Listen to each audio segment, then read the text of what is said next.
Welcome. Got a special Friday Night Lights episode, recording at least of Did You Hear Me?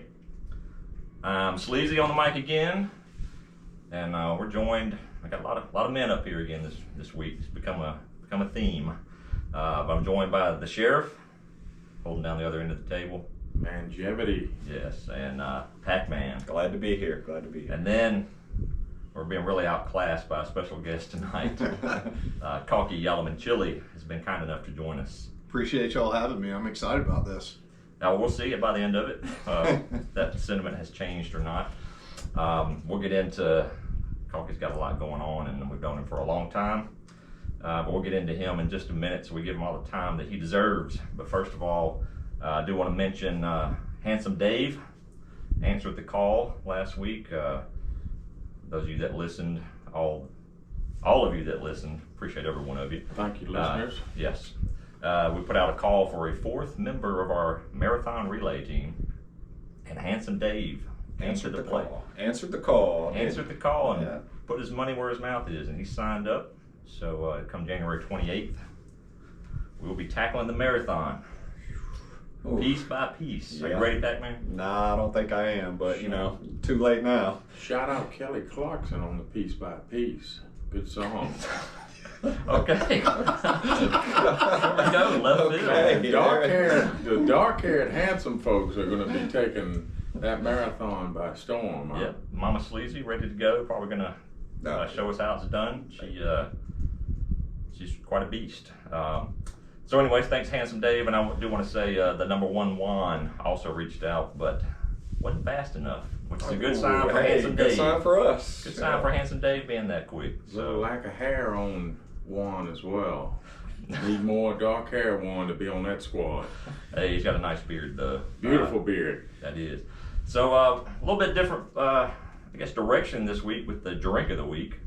We have actually, it's recommended by our guest. Do you drink these at home? Oh yeah, I kill these things. So why don't you tell us about them? Because I hadn't heard of them before you mentioned them. So we were actually out in Wyoming on a family vacation, and we found these things. And I think maybe why I like them so much is they're a reward after like a 15-mile hike up a mountain. Okay. So I think I got some fond memories. But I'm one of those people. I don't like to drink a bunch of water, but I like to be drinking something most of the day. And so I was finding that I was drinking like 6 Coke Zeros a day or something like that. And I'd like to live to see my children's children. And so I kind of switched gears on this, and they've been great. Okay. Well, I hadn't heard of them. I went to did not go to Village this week. No. Shout out Village. But I went beside Village to the Kroger's as... No S on the Kroger. I was about to say as the older generation. Okay. Yeah. All right. Yes. And, I was surprised to see that there's 5 shells of Waterloo, all different flavors. So I Taking grabbed over the LaCroix. Somebody has been to Wyoming in the Kroger chain. So I picked up a couple flavors. We got some black cherry, we got blackberry lemonade, and some lemon lime. So coffee. Go first. Pick your favorite, or I don't know if you like any of those flavors, but pick one. Well, so I'll tell you, you got one of my favorites right here. Blackberry lemonade is a solid choice. Lemon lime, I think out of the 3 you got here, is probably my second favorite. Okay. I'm going with That the lemon means I'll try the lime. black cherry, huh? Yeah. I did What you some think? Which Sleazy? one? Which one? Give me you want? the lemon lime. All right. I did some right. pregame hydration with the blackberry lemonade. Did you like it? That is my jam. Okay. All right. Let's try. I'm a huge Arnold Palmer guy, as all our 12 listeners know. Big Arnold Palmer, man. Well, the sheriff showed up to our last softball game with 3. They had to have been, I don't know, 84-ounce cans The sugar was free, as usual. of various iterations of the Arnold Palmer. Let me get a sip of this. Yeah, here I am a little late to the party. I'll tell you what, Sleazy, of There the it black is. cherry, I think, is my favorite. I've tried both the lemon lime and the blackberry lemonade. I think black cherry is my favorite flavor. Thanks, There's very always hydrated. one. Yeah. So All right. I'm going to give an honest review. I'm into trying new things. This is like seeing a Nickelback cover band. Like the real Nickelback's too busy. Like, you know, they're not that good, and they're too busy to come to this fair. We had to get a cover band. It's trying. It's trying. Oh, come on. Come on. That's it. I'm out. harsh. Yeah. Here we go. Nickelback trying to get people canceled. I think what the problem is, the cans are so colorful, and then these great flavors, and then you taste it and you wonder where the flavor went. But I'm into trying new things. Never had tried of it. Now I have, so I'm good to go.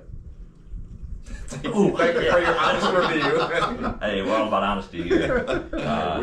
We can drive after having these. Yeah, That's a good That thing. we can. touche. That we can. And you know what?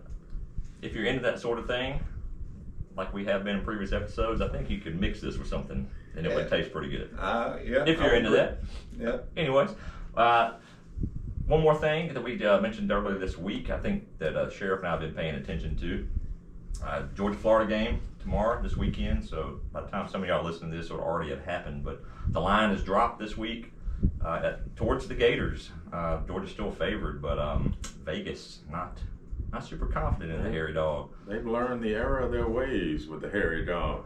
Yeah, not a fan of Can't blame them. covering the spread this season. What is it now? It's down to 14.5, so it's From. It's, depending on where you looked at. By the time we looked at it Sunday night, it was 17. I think Kalki said he saw somewhere 18. Our So illustrious guest was probably right. probably Open at 18. But that's a pretty significant drop in a few days, trending in the wrong direction if you're a Georgia fan. But hopefully they pull it out. No Brock. I think that's the main thing driving it. Everybody's focusing on the Brock Everyone Ballard. is focused on that. Yep. Help us. Rightfully so. That's right. Help me, Tom Cruise. That's we have a full team of football players, I hope. We do. We We'll even find have out. some that can play the same position as Brock. So hopefully they show up. But just interesting. Wanted to mention that. But I do want to get to our guest because he was kind enough to come join us in this illustrious studio that I told him I just happened to rent the first floor of the studio, me and the special agent. So when I gave him the directions, I didn't tell him it was my house. I just said the studio is located at this address. And then when he pulled in, we blocked his car. So he's here, and we appreciate it. But big things going on for you. Yeah, so I'm running for district attorney. I made my announcement about 3 weeks ago. I worked at the DA's office, worked with Lee here and Sean. I probably would have left sooner if Craig had been around back then, but he wasn't, so I stuck it Absolutely out for valid. about 5.5 years. Yeah. But yeah, man, we're excited about it. It's been going well so far. New adventure. Been in private practice since I left the office back in 2018, but I'm ready to get back in. Yeah, so what was the, I want to ask this nicely, but I'm going to ask it how I should. Why in the world do you want to run for DA? Well, you're not the first person to ask me that. Yeah. The first person to ask me that was my wife when I told her that I was thinking about doing this. A couple reasons. One, my family lives here in this circuit. We got 2 little boys. They're 6 and 4. My wife, Caitlin, is a prosecutor over in Barrow County, but this is where we live, and this is where we're planning on staying. And y'all know from the jobs you do and have done in the past, people walk in and just having had horrible things happen to them. And right now, the district attorney's office under the current DA is just completely failing those people. There's just not office that's staffed with enough experienced attorneys that can get the job done when you're talking about some serious violent crimes. And it's just really sad when you think about victims walking in and being failed consistently.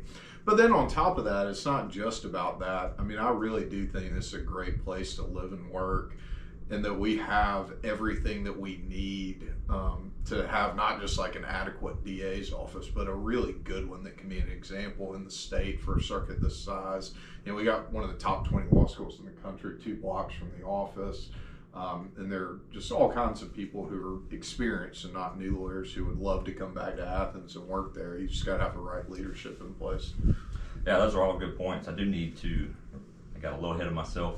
I do need to let old PackMan over there make a little disclaimer. Quick, You're a lawyer, you understand. Yeah, yeah, that's right. Allegedly. Allegedly.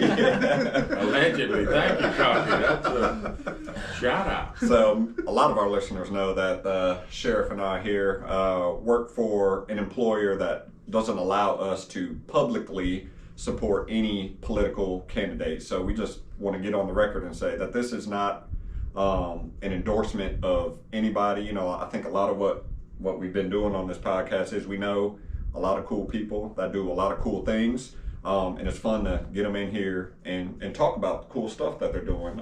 And we appreciate you being here. So, but I did just want to throw out that disclaimer that this isn't a public endorsement of any one candidate or the other. And I don't want to speak for the sheriff. Thank here. you, Pack, for big brain. Also, thank you for keeping our lights on. There we There you go. go. Back to you, Sleezy. As a lawyer, do you approve of that statement? I Think we covered our bases? That's right. and on a serious note, just to make sure I don't get my friends in any hot water, I am, honestly, after this episode, I didn't want to do it before because they wouldn't know what I was talking about. I am going to reach out to other people just to give them opportunity and see, because I'll talk to anybody, as PackMan can tell you, as I did for 15 years as a Leo, as the sheriff calls The us, right? Leos. I like talking to people because we're Yeah. all different and everybody's got a different point of view. Hacker Pam will agree. Yeah, May have been tactically speaking. There you Shout go. out. So anyways, our we had to get that out of the friends. way just to make sure that these little packettes are fed and the That's right. little sheriff, the little deputies running around the sheriff's tornadoes. house. That are running around in your backyard. As of right now, special agents in a good mood. The invasion of the deputies. So anyways, I didn't mean to interrupt you there, Kalki, but what'd you, your private practice, how long have you had it now? So it's been about a little over 5 years, 5.5 years. I'm trying to add it up now. Yeah. But yeah, so I left the DA's office in March of 2018, so 5.5 years. Okay. I thought you came up with the coolest name for your practice. Oh yeah, Why Chili Law? That, Oh, Yeah. that's pretty good. we're trying to get him as a sponsor. Yeah, that's right. Yeah. No, I thought that was a great play on your name because it is a mouthful. And, Yeah. but Yeah. So my full last name is Yalamanchili, and actually I've got a shout out to my dad on that one. So my dad both my parents are physicians. They immigrated here from India. Me and my sister were both born here. My sister was born in a suburb of Washington, D.C. while they were doing their residency and fellowship, and I was born in Southwest Georgia in Albany once they moved down there. But my dad did part of his residency in Ireland. And so when he moved down from the DC area to Albany, I always say he borrowed from the Irish, all the O'Connors and Borrowed. O'Malleys and everything else. This is ginger approved. And he decided he was going to cut it down so his patients would be able to pronounce it. So that's where the Why Chili came from. I actually never got called Yalamanchili until I got to the University of Georgia for college. Like in high school and everything, it was Kalki Why Chili, Dr. Why Chili, the Why Chilis.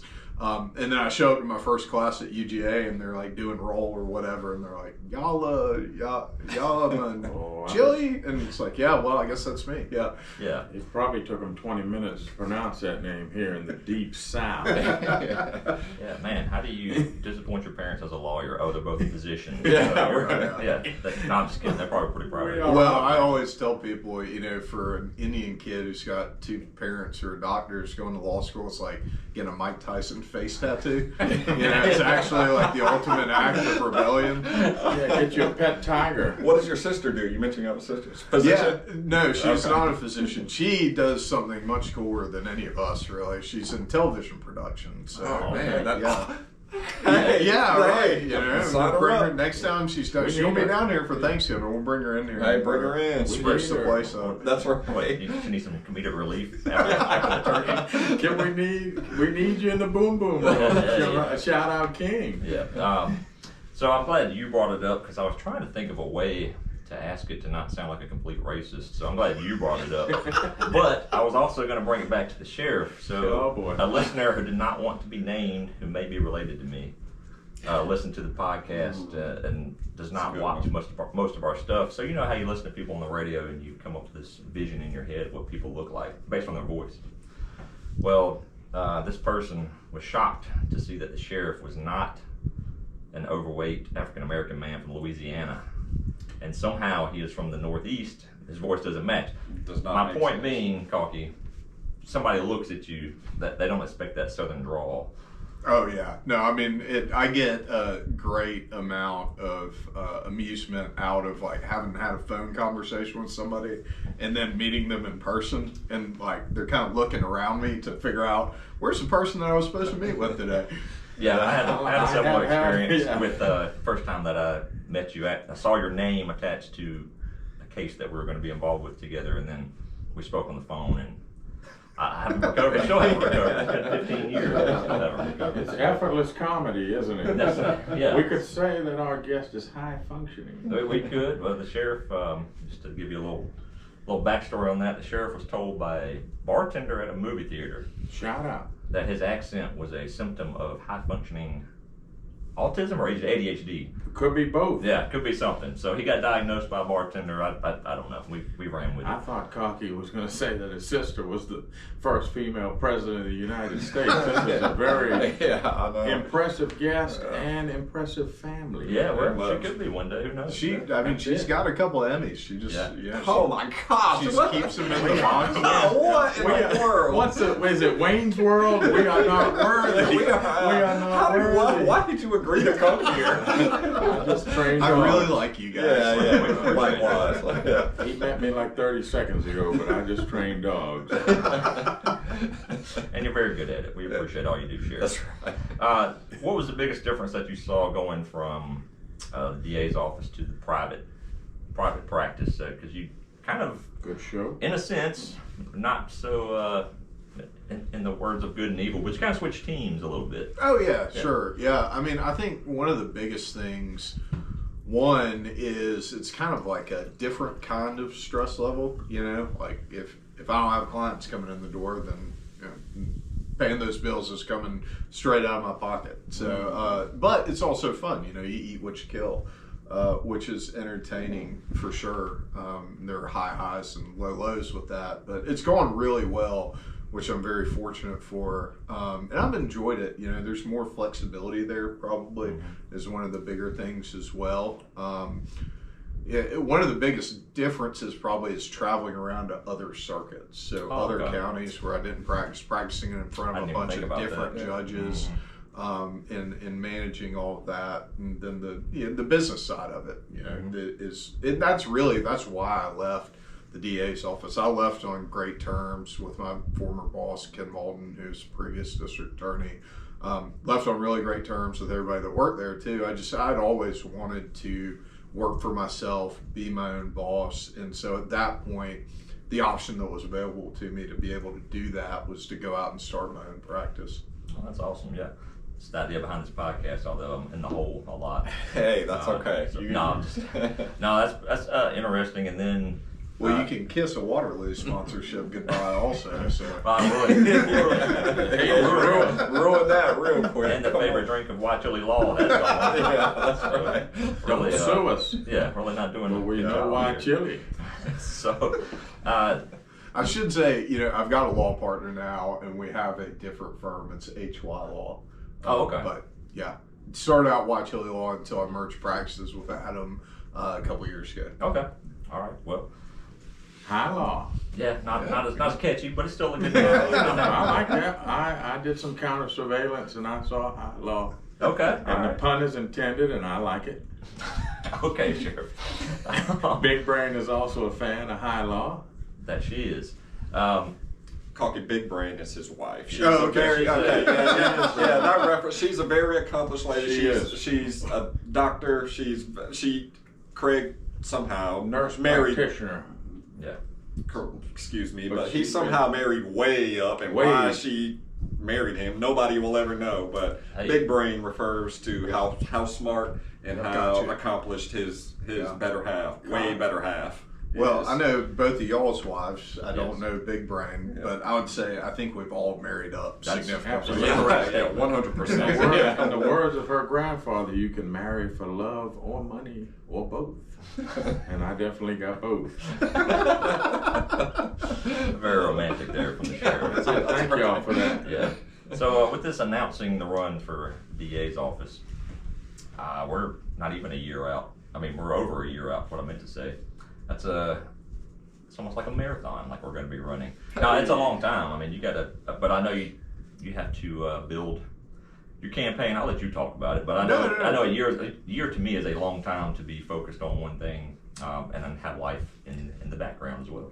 Yeah, I mean, it's definitely a challenge. It's honestly, I couldn't do it unless Caitlin, my wife, was on board. I mean, we got a 6-year-old and a 4-year-old. They do sports and all of the things. So, I mean, just logistically, we got a lot going on in life just in general. And then you throw a campaign on top of, having a law practice that's full time. And so, I've made the conscious decision to dial back in my practice a little bit, to open up time to be able to make sure that we're running the type of campaign that I want to run, and make sure that we're doing everything we need to do to put our best effort forward. But yeah, it's definitely a lot. It's not something that we took on lightly, but it really is just based off seeing a need and really feeling like I'm kind of uniquely suited to fill that need for my community right now. And I think it's just really important. And so we decided that it's something we wanted to do. What, you kind of mentioned on it in your, really I didn't do a whole lot of looking into your stances on everything before this, because I wanted to come in and just ask you stuff. But I did see your courthouse step announcement speech. And I think you touched on it there, but what went to the decision to be an independent? Good question. I was going to ask that. Stole my question. Yeah, well, that's a great question. I've gotten that question a lot, and it comes from a place of real honesty for me about what I feel like the job should be about. It should not be about politics. It makes you keeps you honest about doing that, right? Yeah. You got to go out, you got to meet the folks who live in the circuit, who are going to be my constituents early, and that's great. But yeah, it's a significant signature requirement. We're in communications with the Secretary of State's office to firm up and make sure we have an understanding from them about exactly what the signature number is, the dates, and everything like that. Okay. Yeah, so can we expect to see you outside of Walmart with the Girl Scouts? Yeah, that's right. Next to them? I'm going to be outside of Walmart. I'm not sure if it's going to be the east side or west side one, but it's going to be ringing the bell for the Salvation Army bucket for our Rotary Club. But I'm sure that we will be all over the place once our signature drive campaign starts. Okay. What's the number of, do you know the number of signatures that you need to get to qualify to be put on there, I guess? Yeah, so the statute, one of the things that's, challenging about this is not a lot of people run nonpartisan, right? And so there's not a ton of precedent, not a ton of people who are doing it throughout the state, but the requirement for our office is 5% of the number of people who are registered to vote in this election during the previous election cycle. Oh my gosh. And so it's somewhere, by our calculations, we believe it's somewhere north of 4,000 signatures. Wow. But that's kind of what we're trying to get confirmed from the Secretary of State's office, because we want to make... There we go. There it is. Too good looking. Kalki, too good looking for our family. It's used to a bunch of mongrels like us. So He does have a fresh lineup. And my solo videos in my backyard. I'm just saying, Sleezy, for somebody that doesn't like that Waterloo, I think he put a bigger can than any of the rest of us. Calling them out. Just trying to keep hydrated. That's all. We've got a long weekend. We got a big party. Making them nervous. Everybody stand by on that. We have something coming out on YouTube, hopefully. Put some pressure on y'all. Oh man, yeah. Halloween's coming around. We want to, show off some of the costumes that we're going to be dressed up in. Yeah, one of the questions I got, which we can go into on Halloween. Anybody have a favorite Halloween costume? Could have been grown up, could have been as an adult. Oh man, good one. I was so as a kid, I was a big Ninja Turtles kid, man. Yeah. So, I dressed up, I think, throughout my childhood as each Teenage Mutant Ninja Turtle at some point. So what you're telling me is Milwaukee Papa didn't want to buy a new costume every year. Just change the bandana. Just change the bandana and the weapon, Smart. So yeah, I'm going to go with I'm gonna go with Teenage Mutant Ninja Turtles from my youth. Okay. Kalki just swore out a warrant on that weapon charge. Out of his jurisdiction. This was in the, I don't even know what the circuit was called in Milwaukee County, Wisconsin. He's worldwide. There you go. Sheriff, you have one? Shout out to Kalki. I certainly was a baseball player a lot of the years. Pops Turner, or Peepaw, and my mom, R.I.P., they were not Halloween fans. A very stringent Turner home. So there was a lot of Waterloo Sparkling Water and harvest parties. I don't even know if we were allowed to say the word Halloween, but if we did dress up, it was PG related, so baseball player, sports theme. I think one year we damn near kidnapped my mother to go see James and the Giant Peach. Oh, that'll be some homework for our all listeners. of our, It's a classic. Like Yeah, it is. 30 years old. So I parents am didn't old. allow Halloween, and now you're married to the queen Oh of my Halloween. Everybody, Everybody look up the sheriff on Q Public. I won't say where he lives, but look it up and go ride by his house. It's worth admission. Yeah. just a couple, go through the only light in Winterville and take a couple turns and you'll find me. There You'll Yeah, see I the was house say, with the big skeletons and spiders and all the elaborate Halloween decorations. there's Zombie Farms in Oglethorpe, and there's us. Yeah, you so go. pretty Find much. them both. Future I sponsorship, think maybe. I think my favorite one growing up was G.I. Joe because I felt tough. I had You were like, an American hero. I was an American hero. I was a big G.I. Joe guy. Kalki, you may not have celebrated Halloween. I don't know. Oh yeah, we did, but you guys stole the two that I was going to go with. So G.I. Joe was my favorite one Great when I was minds think little. alike. And then we did Teenage Mutant Ninja Turtles. Me and my three law school roommates Where's during that law pic? school. I need to delete my Facebook. Yeah, but it's out there for Oh, sure. That's good. Yeah. That's good. Yeah, that was one of the questions since we mentioned Halloween. Go ahead and do that one. So we do have, I guess we better go get to them. We've got several people that we didn't announce this big time on one. I thought Kalki would drive by the studio.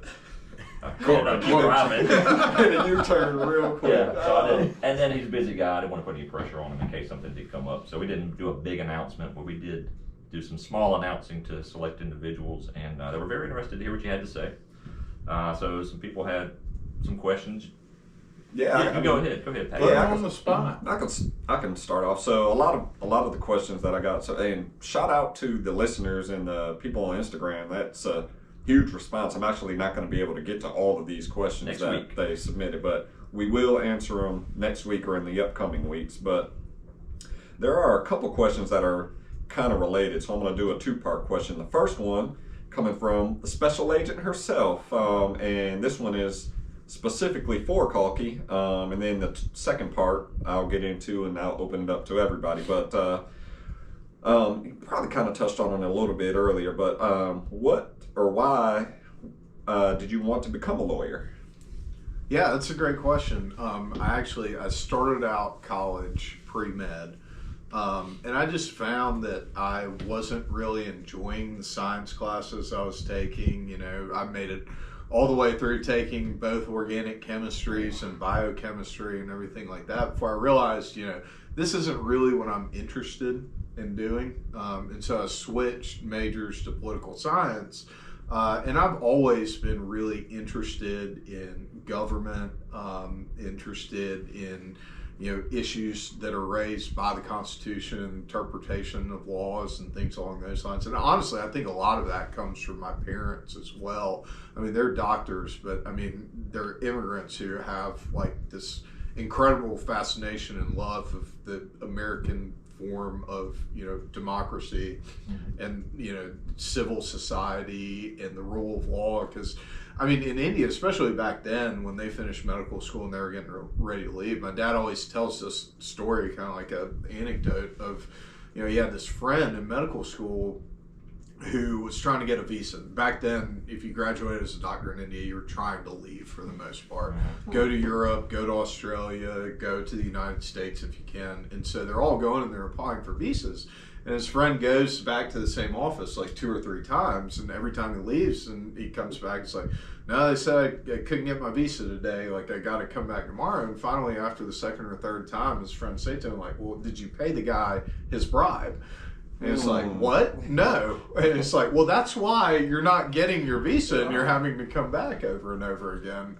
And so I think a lot of that, you know, for my parents, a stark contrast coming to a place where there are rules which are applied to everyone and they're applied the same to everybody, was really something that they valued a lot and put in our minds as something that not just to take for granted. So I think that had a lot to do with it.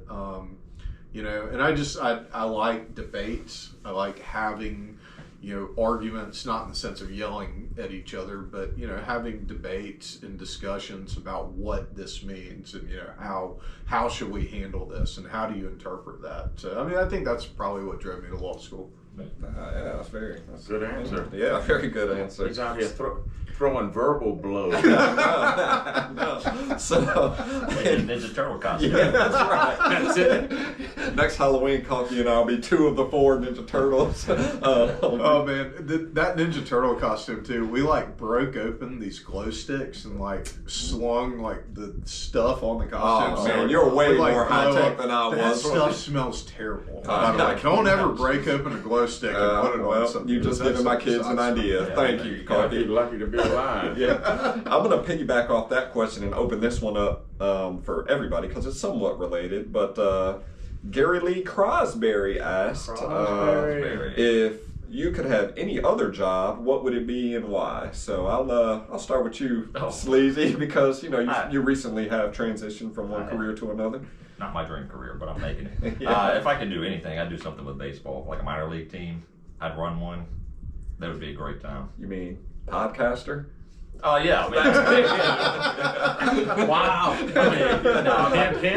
doing it right now. That's Now, if I could do anything, I would own or be the general manager of a minor league team, and not Savannah Banana-esque, but to that extent, the marketing and all that. I think it's one of me and the special agents' hobby, going to minor league games, because I just think they're all individual and they all do their own thing. They're not so restricted, although it's getting a little bit more restricted, but not restricted as much as the MLB team. So, Mr. Kalki, the minor league knowledge of that fella in the blue hey, shirt I've been is around. unparalleled. Yeah, sure is. How about you? If you weren't a lawyer, what do you think you'd be? Oh, His put him on the family spot. I'm sorry, put him on. There's nothing more he wants to do That's than it. serve his community. We I understand. was going to say his family has already cured cancer. Yeah, that's right. What is left? Oh man, that's a really good question. Yeah. I think that I would want to do something golf related. I really enjoy playing golf. You know, and so I've got a friend of mine who works for U.S. Kids Golf and helps put on the international tournament in Pinehurst every year.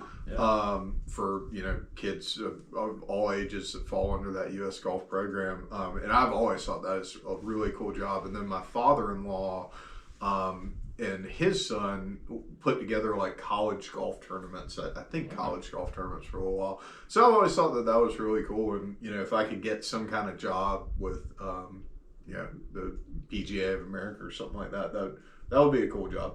Yeah, right behind DA. Yep. Yeah, that's right. Yeah, I'm sure we got we're you talking covered. about alternatives. Yeah, that's right. Yeah, there is no money in golf either. Yeah.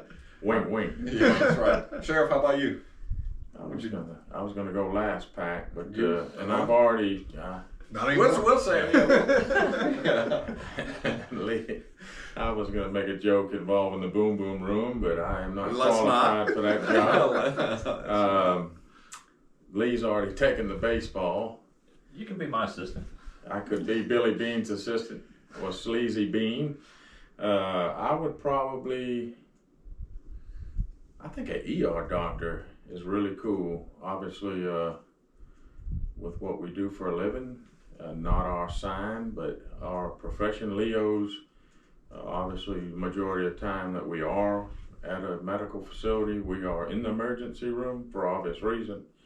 And I have learned over the years on my trips to different LEOs all over the southeastern United States, thank you, Big Brain, that there is a lot of adrenaline.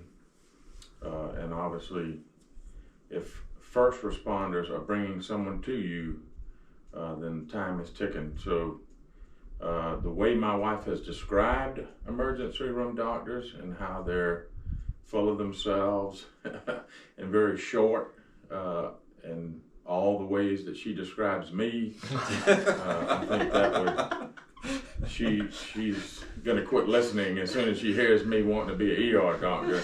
But if we're living in a metaphoric universe where I have a larger, way larger head and brain, certainly I would like to, because I'm gonna be honest, the GSWs, the gunshot wounds, all that stuff where fractions of seconds matter, you know, obviously to be fair and impartial to everybody, like Kalki's saying, and then to respect the sanctity of life and understanding the finality of death, not to get morbid, but it's that's a high calling.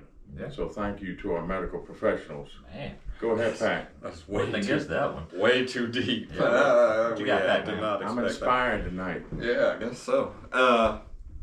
I'm not sucking up to our guest or anything, but I have always had an interest in being a lawyer. Go figure. Man. Yeah, shut up.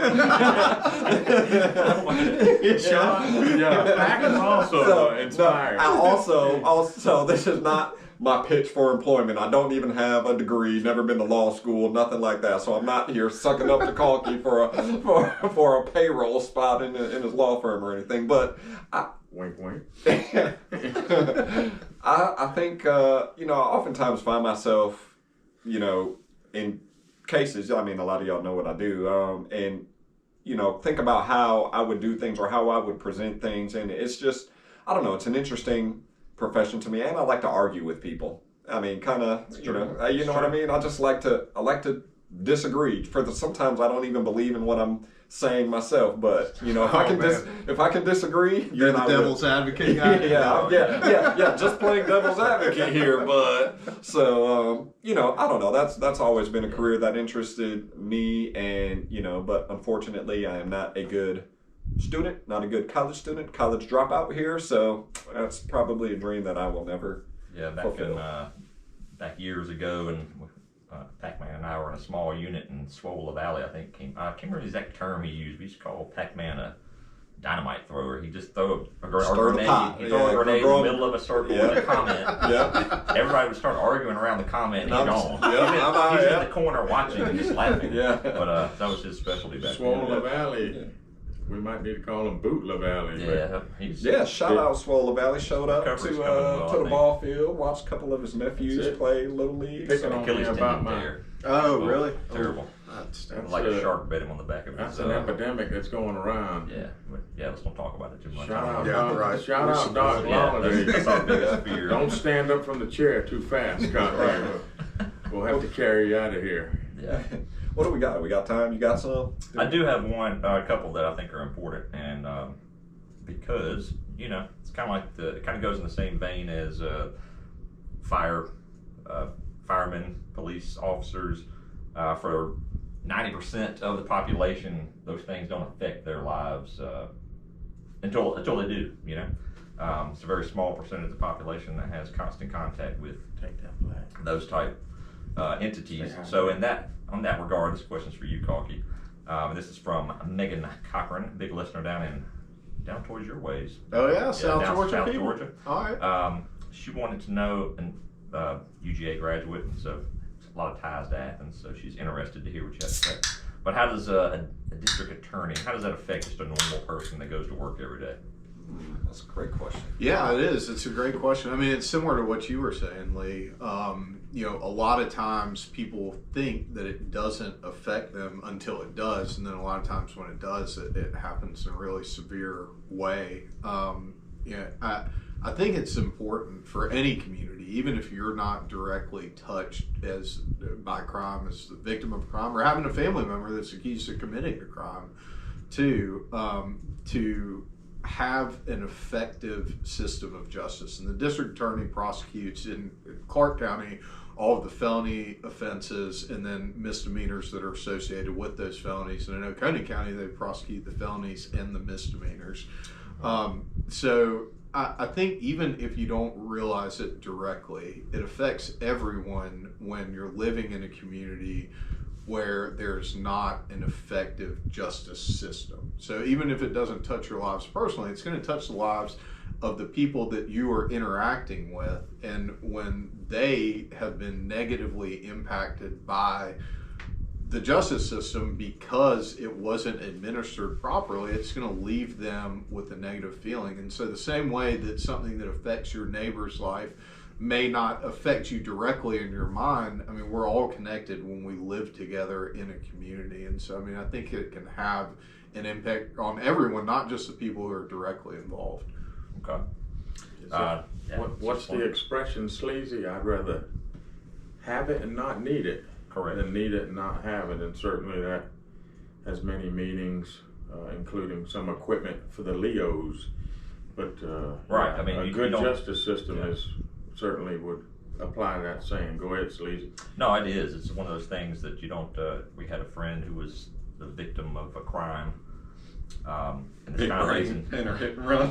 Well, that's another crime. I don't think he's talking about her, but go ahead. This kind of goes into the next question, kind of something that if you were elected district attorney, when you were a assistant district attorney, your office dealt with, not necessarily made the rules about, but it's hold on, got two stories going at once in my head.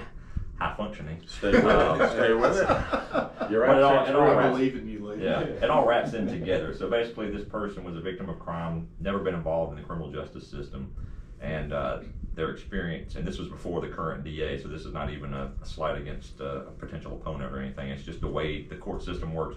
So you have the real world where things happen, and this is also a charge to you if you do get the position to keep this in mind. You have the real world where things happen, and then once things get into the courthouse, sometimes it loses that real world connection. And so this particular person's question had to do with jury duty and the waste, how much time, a lot of times is wasted of people who have to miss work and that type of thing. And my point with that, it's a different world inside of the courthouse because you're playing in a judge's courtroom with a case, and the defendant is really the star because you're trying to give them justice, whether they're innocent or whether they're guilty. You're trying to give them justice and the victims also. But sometimes it seems like that fact is lost. These are the people that don't deal with this every day, and it doesn't make any sense to them. So the question in that is, I was going to say, is there a question in there? There's a question in that is why? What can we do? And I'll say we, everybody involved, to make those citizen experiences better when they're jury duty, number one, and when they're involved in the criminal justice system in a way that they're not a defendant, but they're either a victim or a witness, because it always used to, I always felt bad for witnesses, especially got called to a trial and just sat for hours and hours and hours, and obviously that's out of, not always in everybody's control, but I don't know, communication maybe? I'll let you don't have to, it's kind of a bad question. Well, no, that's Long okay. statement. And you stole the beginning of my answer, so thanks a lot. Hey, way to go. Communication is what I was going to say. It's really important. Yeah, I completely understand, right? Like, you show up for jury duty, they tell you got to be there at 8:30, you go in, you check in, then you go and you stand outside this courtroom, then you go in the courtroom, they line you all up by number, you have to sit here. Then they give you a 5-minute break that turns into a 20-minute break, and then you come back and it's 9:45 now, and you've been there for over an hour and nothing's happened. Like, I totally get it. I can see how frustrating that is, you know. And I think it's incumbent upon prosecutors, lawyers in general, when they're going through the jury selection process, to explain to people why it is that you're going through that process. That process is called, you know, voir dire or voir dire in the South. And it's the idea is, you know, we all have biases, in our lives. And I'm not using that kind of in the negative way that we think about biases, but we all have experiences in our lives that make us think about different situations differently. And that's what the process is for, is to weed out maybe personal experiences that people have had that wouldn't make them appropriate juror for that case. I think it's really important for lawyers to be prepared, to have your questions ready, to have an effective method in mind that you've practiced for taking notes, so that you don't have jurors waiting on you unnecessarily. But I mean, it's a clunky process. I mean, moving people around and is like herding cattle sometimes, and it takes longer than we want it to, for sure. I always try to tell jurors, I understand that this is going to be a difficult process, but it is also one of the most significant ways that a citizen serves in the decision-making function, in our country, is through jury service. Most people aren't ever going to be elected to a political position where they make decisions and vote on legislation or things like that. But when you sit on a jury, you're acting with the authority of the people of the state of Georgia. And that's why it's so important and should be taken so seriously. And that's why the jury selection process takes as long as it does. So we want to make sure you have jurors that are fair to the defendant and fair to the state as well. But I think that the way that we can help that is make sure that we've got all our, I's dotted and our T's crossed when we're asking people to come in there, and make sure you're putting cases up in front of them that are worth trying. Yeah. We could offer the jurors some name, image, and likeness. Oh, here we go. We could. Do have a couple more if you've got time to hang around. I mean, man, I love talking about this stuff. I really do. I put you on the I'm spot. kind of a nerd about it. You said no, and make it. That'd be the only clip that would make it too. That's right. Cut straight to the no. So now it's a good question, because it it had an effect on why I left law enforcement was the death by 1,000 paper cuts. But it was one of the paper cuts that I got is if you get elected district attorney, your job is harder than it was when you were a assistant district attorney, because of so this person, Megan Cochran, another shout out. I'm kind of twist her question a little bit, because it is a good question. She was referencing the Murdaugh situation in South Carolina, where it seemed like there was a good old boy system like that, and she wanted to know if there was anything like that in Georgia. And I think that's such a I don't even want to get into that, because I don't think that really exists in this day and age, especially in the bigger areas that we are, like in Athens. But using that example, how do you combat? So there are documentaries like this out there everywhere. The Making a Murderer, all these type things that they're very entertaining, and they get watched by a lot of people. So people think that's the norm, for there to be shady things going on and things that are on the up and up. And then the CSI effect that we used to call it. Everybody wants the fingerprint on the murder weapon, with the priest watching them and their mom behind them saying, "Don't do it, little Johnny." Yeah. Smoke still coming out of the Yeah, gun. that's That's right. So how are you prepared to handle those challenges? Or are you? I mean, it's a Good lot. question. Okay. No. I mean, that's a great question. I mean, the CSI effect has been around for a while, and part of it is you get that out in jury selection, right? So you ask some questions. You ask people, is there anybody here who watches shows like CSI or whatever, Law and Order, things like that? Okay, and do you understand that those shows have, supposed technologies that don't actually exist? Like the timeline for getting back DNA results from the GBI, which all knows, I mean, it takes forever. And that's not a knock on the GBI, they just don't have enough resources to test everything faster than that. Very Yeah, busy. that's right. And so you got to handle that stuff in jury selection. The earlier part of that question, we were talking about the Murdaughs or things that have happened in Making a Murderer, some of the things that came out about inappropriate procedures that were used by the DA's office there. I don't know if it's called the DA's office there, or prosecutor's office there, and some of the law enforcement that was involved in that investigation. I mean, I think that is a perfect example of why it is that you have to hold yourself and all the people that work with you and for you to an incredibly high standard, because choosing to cut a corner in one case is not just going to affect that case. Okay, choosing to cut a corner is going to affect your reputation personally, your professional reputation, and then the reputation of your office and the reputation of the justice system in general. And so you really got to understand that if I don't do the right thing the right way, regardless of whether I think anybody is watching, it is going to blow back on me personally, but also it's going to lead to a situation where someone who probably should have gotten convicted of doing something is going to get acquitted, and the victim in that case isn't going to get justice. And you can blame it on the jury all you want, but at the end of the day, it's because there are people who were not doing the things that they were supposed to be doing. Maybe it was somewhere else, but I mean, everything you do has a ripple effect when you're working and acting on behalf of the state. I mean, that's what you're doing. Mm-hmm. Yeah, I think we saw those same ripple effects in law enforcement. I was just going to say that reference. I mean, the thing. George Floyd thing happens, and that's all cops throughout the entire country. Every felt cop, that. every color cop, Yep. everybody. That's right. It's unfortunate how that happens, but I don't know. That was a fabulous answer. Yeah. Thank you. I'm impressed. Hey, As you I'm should not, be. I am not either. I know I look like I would be easily the impressed. ER doctor. The ER doctor, right. The doctor and the sheriff. And then I thought this was a really good question. We can be quick about it, but what do you have a movie or TV show that best depicts like real life court or whatever? Oh. And I think we can open it up to a show or for law enforcement as well. Yeah. My cousin Vinny, obviously, that's the answer, right? Yeah, that's right. Reno for 911. a lawyer. Old movie. A lot of our listeners haven't seen it. Oh man. Shout out. Oh. Yeah. You got a lot of them are. Start with y'all. Yeah, or start with you. Start with you, Sheriff. That's Is a there a cop show or cop movie that really like accurately depicts, in your opinion, the profession?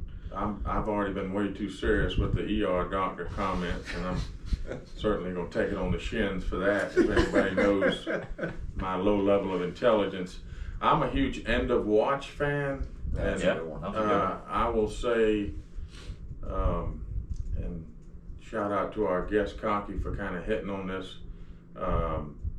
Our career, also our sign, depending on when you're born. You're going to go from 0 to 1,000, and it's going to be 30 seconds of terror and then 2 hours of paperwork. Certainly the courtroom, I hope, is a little more of a controlled environment, but you certainly see craziness in the courtroom, people diving over gates and getting tased and whatever. But I like the End of Watch because it was viewer discretion advised. It kind of showed the adrenaline rush. It kind of painted the whole picture, and then it also went into, and this is going to sound super weird coming from me, but like the processing of a scene or a call that bothered you, or the processing of having a 20-year career and being an old crusty veteran that's chewing on a cigar. If anybody's seen the movie, they know what I'm talking about. And it showed you a rookie that's trying to get into everything and may not know their way to get out of it. It showed you different aspects within the department. So kind of stuff we term, what are you going to do when you quote unquote grow up within that profession?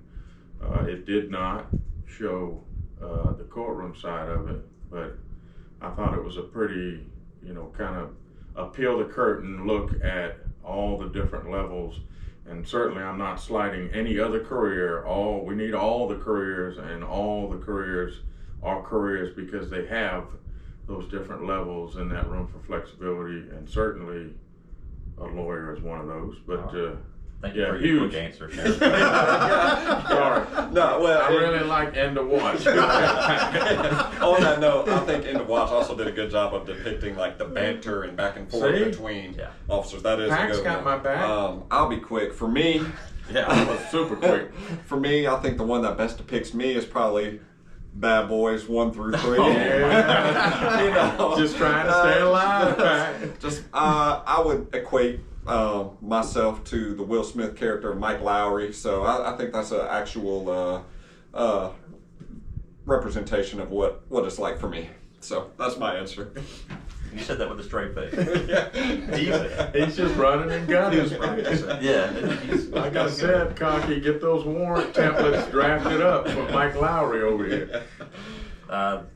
Yeah, time to think about one there, Kalki. Yeah, I think so. I mean, the hard thing is, like we already talked about jury selection, like actual courtroom work is exciting while it's going on, but it's really slow. So, like, I can't imagine that a movie would ever be successful if it actually depicted what it was like to go through a trial. But, I mean, some of my favorite ones, one, you hit a great one, Lee, which was My Cousin Vinny. It's a good one. I mean, it's a good movie. Yeah, and the actual in courtroom scenes Yeah. sometimes are like fairly accurate about, like, you know, going back and forth and stuff like that. But probably my favorite movie that has to do with lawyers in a trial is A Few Good Men. Oh, I just love A Few Good Men. It's a good I movie. think it's That's a good one. fantastic. You can't handle the truth. Yeah, that's right. Yeah. Email on that wall. I mean, that scene is just great. So that's probably my favorite, like, courtroom movie. Gotcha. My Cousin Vinny's probably second. Yeah, that's a good one. Shout out to My Cousin Vinny. Filmed in parts of it in my hometown of Etonton. So, Kalki has never been court-martialed. We just want to put a disclaimer out there. for me, from my previous assignments in my world that I won't go all the way into, but The Wire, the show. Man, my favorite show All right, ever. minus Yeah. the extracurricular activities Right. of the officers, but the actual police work is spot on and very accurate to a wiretap. It's right on. Yeah. Even though the technology is old, the steps are still the same. Highly recommend Yeah, that it's show. a If great- you hadn't seen Yeah. that show, it's on HBO Max, I'm pretty sure, and it is worth the watch. It's a fabulous show. For operational security purposes, Lee cannot go into any further detail. Well, from I mean, OPSEC. anyways, yes. Yeah. I think along, There's a lot of things I could say. Training Day, I'm a huge fan of Training Day for those same Well, it's- reasons. Yeah. Not realistic. That was going to be my Halloween costume, and I may still do that sometime in year. I was going to be Alonzo Harris for Halloween, which is the Denzel Washington character, but I decided against that. Y'all will get a sneak peek of that for our special Halloween episode. Minus the criminal activity. Minus the And criminal activity. and I'll But go on, Lee. I'll put the special Or agent Sleezy. on blast. Her favorite show that I cannot stand is Law and Order. It is on, for some reason it's on 24 hours a day. And anytime she has the TV remote control and I'm not here, I walk in and it's on and I tell her every episode is the same. They get a suspect. Did you do it? No. But did you do it? No. But did you do it? Yes, I did. Yeah, That's how I did right. it. Yeah. And then the show ends and they go to court and, it all happens. So anyways, Yeah. I just I wanted think to you also say that just real quick. described the Alex Murdoch trial. But as the Touche, South, Sheriff. I have talked way too much. Thank you, Sleezy, for reminding me. But as the That's South a great Carolina movie though. Nobody Yes. has to watch it. It's good to go. That's it. Get your cigars ready and chew them like Coach Nick Saban. But as the South Carolina expert here, it is the solicitor, and it's in General Sessions Court, which would be like big court or superior court here. And I thought Kalki was going to say, do a little okey doke on us and say not his favorite movie, but his favorite song was Reba McEntire. Don't trust yourself to know better than someone. I thought Lee was going to start singing it. When he was talking about the Murdoch trial. It didn't cross my mind until now. But, It's very appropriate. that's a good reference. It is. I do have another point to ask you. We'll wind this down here in a few minutes. We say that about 12 times. Yeah, that's right. So that means you got about 20 more minutes Yeah, of. and then we I mean, end up I'm fine. You guys keep going. I'm enjoying this.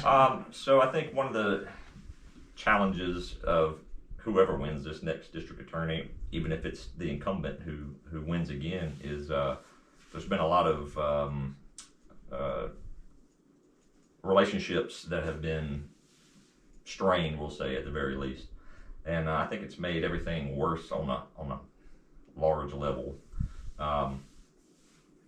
So why do you think, and this is not even specific to Athens, but why do you think the criminal justice system has been overridden with offenders being treated as the victims in a large respect? I think you touched on that a little bit. I don't want to put any words in your mouth about the non-violent versus violent offenders, but one of the most frustrating things for me in my career was identifying the people that were causing the most problems, and then seeing those people go through the system over and over and over again.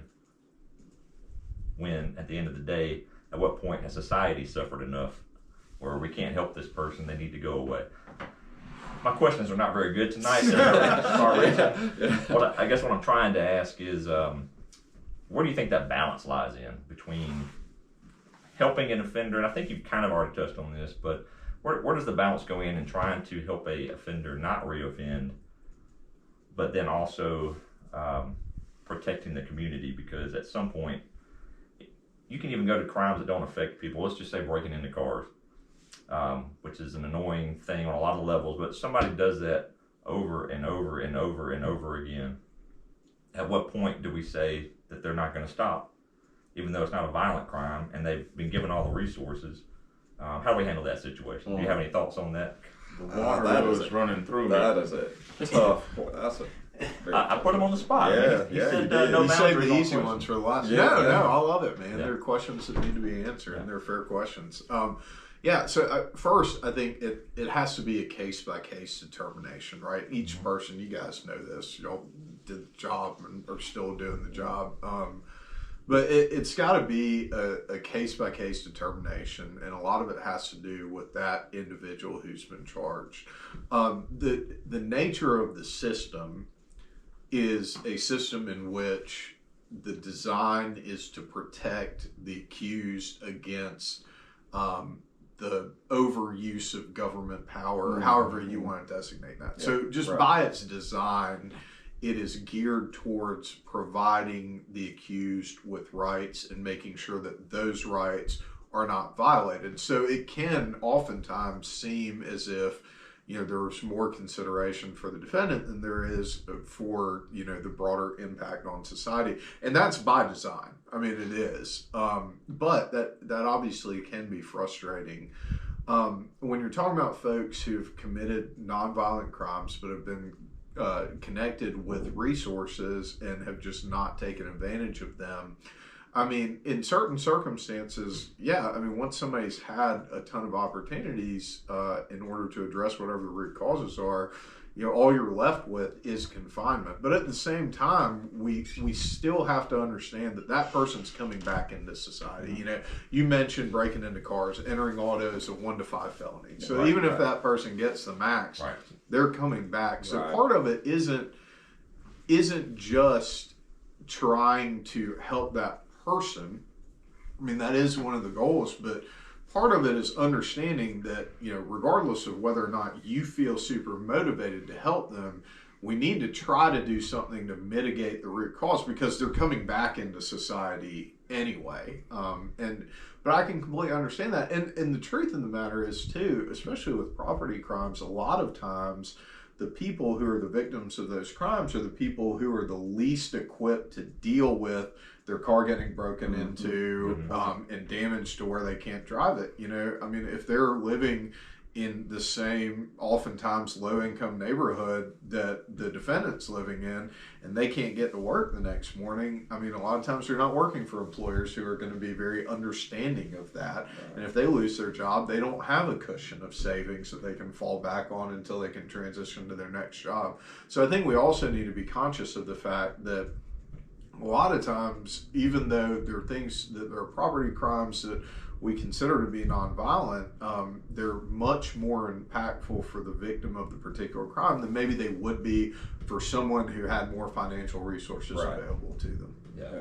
That's a great answer. A lot of those points I hadn't thought about, to be honest with you.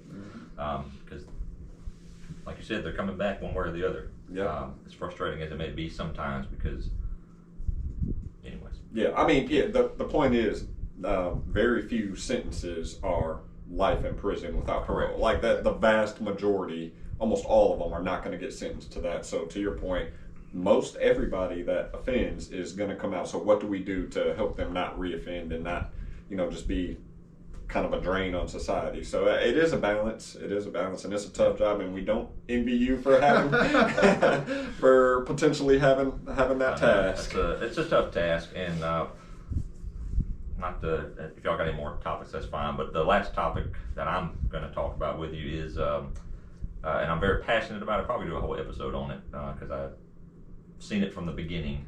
So fentanyl is a huge problem, not just as a drug, but it's a huge driver of a lot of the crimes that we're seeing in Athens. I don't think a lot of people realize that it's not just the drug affecting the person, it's affecting a large percentage of our crimes that are increasing. And so I was obviously a child when the crack epidemic started. I've read a lot about it because it's pretty interesting on how that blew up and how it changed and the violence around that. And I was fortunate is probably not the right word. I was in the right place at the right time to do one of the first fentanyl cases in Athens, to work that case, a large-scale fentanyl distribution network, and to see and talk to those people that are involved in that.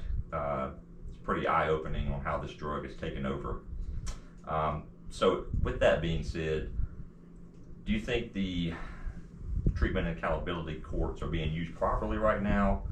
Because I was also involved with those before, under the prior, for several years I was involved with helping vet people that went into those programs. And it got to the point the past couple of years where there's just not people going into them. So I was kind of not needed. So with the fentanyl epidemic and that driving crime, do you think that's a logical thing to fill those up as much as we can? Another short question. I was just going to say, Sleezy is in rare form tonight with this question. It's good. Stand by for a 5-hour episode. That's right.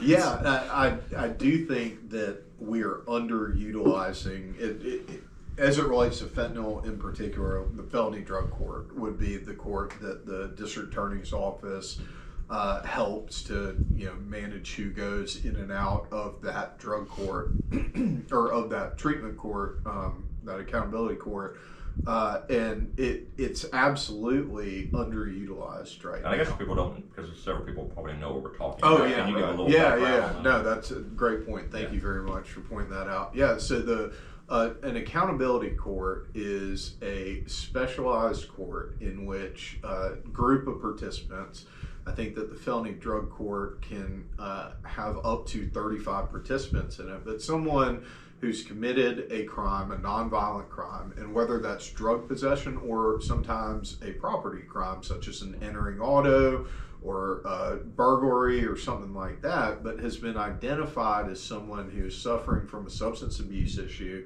and they meet with a clinical, a licensed individual who can do a clinical substance abuse evaluation, and it's determined whether or not first that they have an actual addiction problem. They're not just saying that they have an addiction problem. And so there's a clinical screening, there's a screening based on criminal history to make sure that there's nothing in their past history that would make them a bad candidate for the accountability court. And then when they go in, we're talking about, this isn't like just a little hand-holding process that lasts a few weeks or a few months. I mean, typically these programs last 12, 18 months, and that person is in there meeting weekly with the judge who runs the court, as well as the program coordinator, counselors, and the other participants in the program. And then outside of those group meetings, they're having individual counseling sessions. They're regularly drug screened. They're required to do things like go through job training, obtain employment, and do all the things that they're going to need to, one, maintain their sobriety and also become healthy, productive members of society once they finish the program. So they're fantastic resources for folks who have serious substance abuse issues. And one of the problems with some of the new perspective on, well, we're just not going to prosecute any drug possession cases. Well, the problem with that is what you were talking about, Lee, as far as looking at those cases in a vacuum and thinking about them as, oh, this person has just been charged with drug possession. Well, okay, let's look back in their history.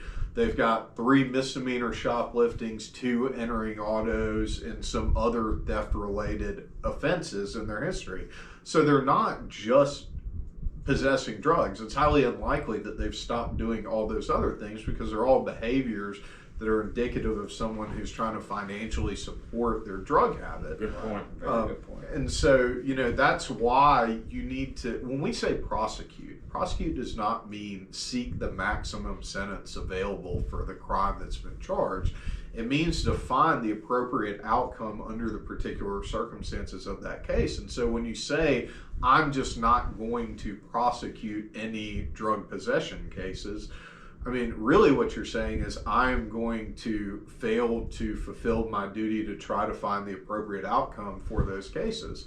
And some of them may not need to go into drug court, and they can go into a pretrial diversion program or something like that because the person doesn't have an actual clinical addiction, but a lot of them do need to go, and you're not doing those people a service. It goes back to what we're talking about, spending your life in jail on the installment system. You're not doing them a favor by just turning them loose to get arrested again.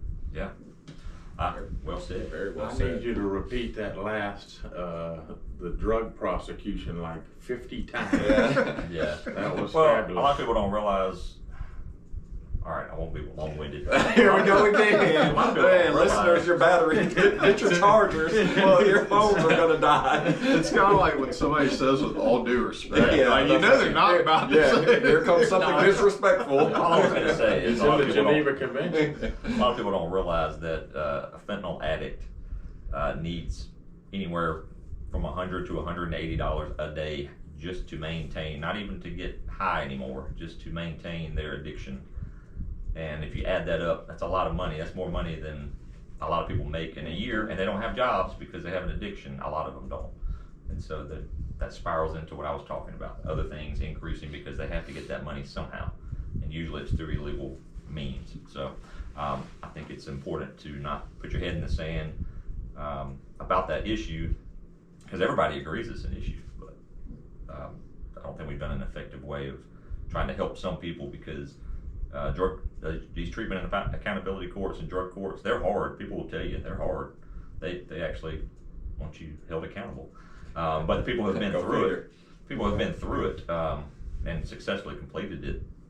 And there's a lot of great success stories out there. Judge Stevens could go on and on about success stories. He's a big fan of that program. Yeah, and just one more thing, because I think that, I mentioned it, and you've said it also, but for folks that aren't aware of how these programs work, Lee, when you're saying they're hard, that's absolutely right. Like, this is not some little thing where you show up, like, initial a box, sit in the room for an hour, and you get to leave, and at the end all your charges are gone. I mean, they're hard, and I mean, I had defense attorneys when I was at the DA's office where I would propose felony drug court as an alternative to some kind of incarceration sentence, or their person be under probation for a really extended period of time, and they would turn it down because they would say that person is not ready for drug court.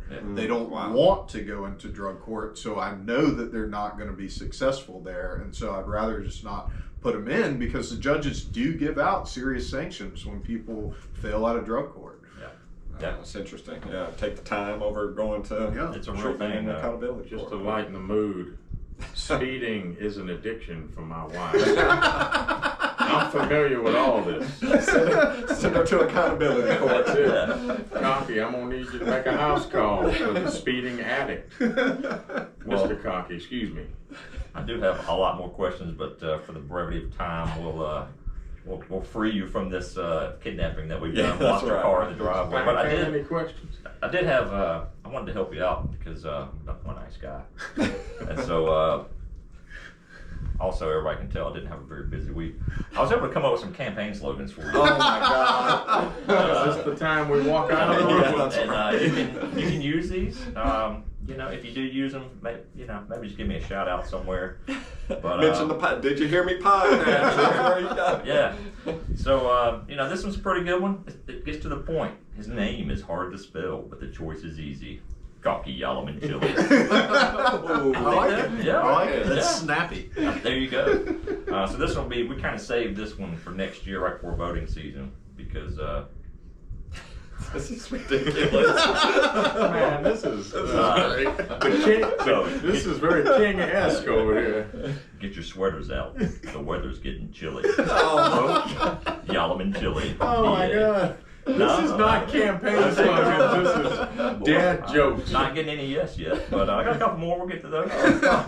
Sweater? Hey, we'll give you Can I credit. just scroll to the bottom? How many more we got? Just a couple more. I gotta give him credit, Kalki. Sweaters is a theme for this week because we have an alligator wearing a sweater. Oh, that's Yep. right. And he has the right recipe for DA. Vote chili.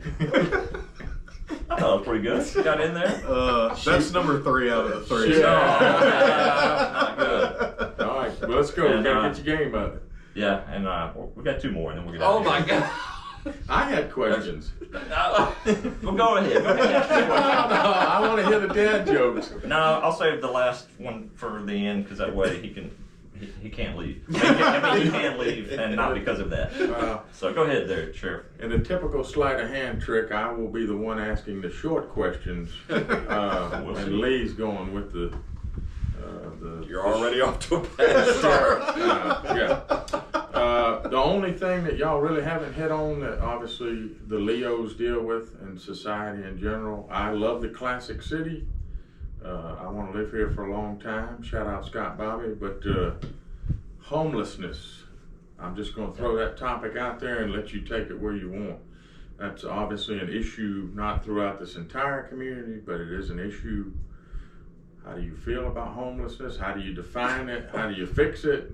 I can answer Take for that him. wherever you Homelessness want. is bad. There we go. Good night, folks. We're anti-homelessness. Yeah. Everyone needs a home. Everybody needs a home. Yep. It might be hard for the district attorney's office because a lot of those crimes that typically affect the homeless. Right. I don't know why. Homelessness isn't a crime. Yeah, no, it's not. Homelessness But a isn't lot of the crime. crimes that they end up involved with go to the solicitor's office. Correct. Yeah. But it does come to your office, so I Thank think you, it, Kalki, I think for it, answering that.